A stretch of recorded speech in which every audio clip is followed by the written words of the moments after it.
A 45-year-old man with severe ARDS secondary to influenza pneumonia remains profoundly hypoxemic, PaO2 45 mmHg, despite optimal lung protective mechanical ventilation, deep sedation, neuromuscular blockade, and prone positioning. His echocardiogram shows normal left and right ventricular function.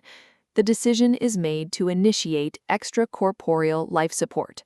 Which of the following is the most appropriate ECMO configuration for this patient? A. Arteriovenous ECMO. B. Venovenous ECMO. C. Veno-arterial ECMO. D. Left ventricular assist device.